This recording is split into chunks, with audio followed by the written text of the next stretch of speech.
तैयारी, ऑफलाइन जैसा अनुभव कपिल सर के मार्गदर्शन में करें आरएएस, पीएसआई, ईओ, आरओ और अन्य भर्ती परीक्षाओं की तैयारी बूस्टर एकेडमी के साथ। अभी डाउनलोड करें बूस्टर एकेडमी ऐप। राजस्थान लोक सेवा आयोग द्वारा करवाई जा रही असिस्टेंट प्रोफेसर भर्ती, इस भर्ती को लेकर एक बार फिर से बड़ी खबर सामने आ रही है।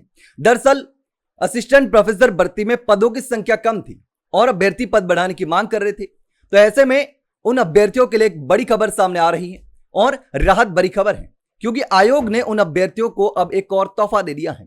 दरअसल असिस्टेंट प्रोफेसर भर्ती में पहले कम पद थे, लेकिन अब पदों की संख्या बढ़ा करके 922 कर दी गई है, यानी 348 पद सीधे तौर पर इसमें बढ़ाए गए हैं।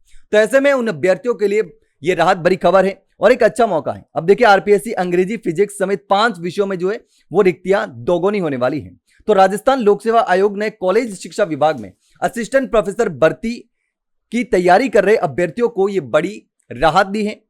अब आयोग ने भर्ती में पदों की संख्या, जो पहले पदों की संख्या थी वो 574 थी, जिस पर भर्ती निकाली गई थी, और उसमें 348 पद नए जोड़े गए हैं, यानी कुल पद बढ़ा करके अब हो गए हैं 922 पद। तो अब देखिए, भर्ती प्रक्रिया के तहत जो है वो केमिस्ट्री, हिंदी समेत 30 टोटल सब्जेक्ट हैं।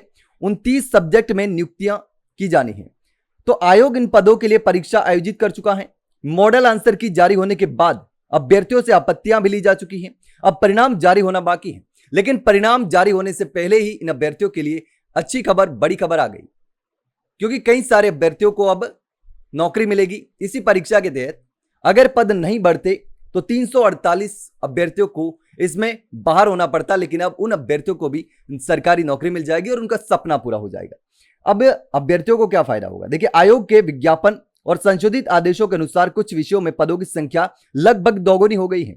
अब देखिए, अंग्रेजी, फिजिक्स, बिजनेस एडमिनिस्ट्रेशन, ईएफएम और ड्राइंग पेंटिंग में सबसे ज्यादा बढ़ोतरी हुई है। इन विषयों में प्रतियोगिता का दबाव भी कम होने की संभावना है, यानी कि अब कंपटीशन कम हो जाएगा। परीक्षा दे चुके हैं तो पद बढ़ने से जो एक पद के लिए जितने अभ्यर्थी एग्जाम दे रहे थे उनकी संख्या में कमी आ जाएगी। तो अब दबाव कम होने की संभावना है। इसके साथ ही विशेषज्ञों का यह मानना है कि रिक्तियों के विरुद्ध जो है वो 30 में से 25 विषयों के अभ्यर्थियों को सीधा फायदा मिलेगा। 30 विषयों पर यह परीक्षा करवाई जा रही, भर्ती करवाई जा रही, लेकिन उसमें से तकरीबन 25 विषयों के जो अभ्यर्थी हैं उनको सीधे तौर पर फायदा होने वाला है।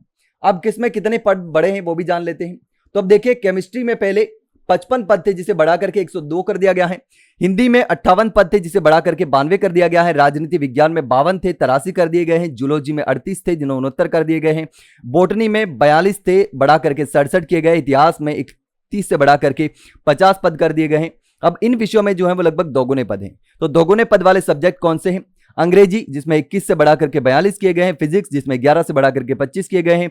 बिजनेस एडमिनिस्ट्रेशन, जिसमें 10 से बढ़ा कर 20 किए गए हैं। और ईएफएम में 8 से बढ़ा करके 16 किए गए हैं। ड्राइंग और पेंटिंग में 8 से बढ़ा करके 16 किए गए हैं। अब कुछ विषय हैं जिसमें कोई फायदा नहीं हुआ है। वो कौन से सब्जेक्ट हैं? उन विषयों में होम साइंस, जिसमें 12 पद थे, 12 ही हैं। फारसी में 1 पद है। स्टैटिक्स में 1 पद है। गारमेंट प्रोडक्शन में 1 पद है और टेक्सटाइल में 1 पद है। तो इस तरीके से अब पदों की संख्या बढ़ाई गई है। कुछ विषयों में पद लगभग दोगुने हो गए हैं, कुछ में भी पद बढ़े हैं, लेकिन कुछ 2-4 सब्जेक्ट है जिनमें पद नहीं बढ़े हैं। लेकिन ज्यादातर अभ्यर्थियों को इसमें फायदा होगा। 30 में से 25 विषय के जो अभ्यर्थी हैं, सब्जेक्ट के अभ्यर्थी हैं, उनको सीधे तौर पर फायदा मिलने वाला है। तो इसको लेकर के आप क्या सोचते हैं? कमेंट सेक्शन में कमेंट करके जरूर बताना। वही अगर जानकारी चली गई तो वीडियो को लाइक और शेयर जरूर करें। हाँ, चैनल को सब्सक्राइब करना ना भूलें। फिलहाल के लिए इतना ही, जल्द मिलते हैं नई जानकारी के साथ। तब तक के लिए नमस्कार।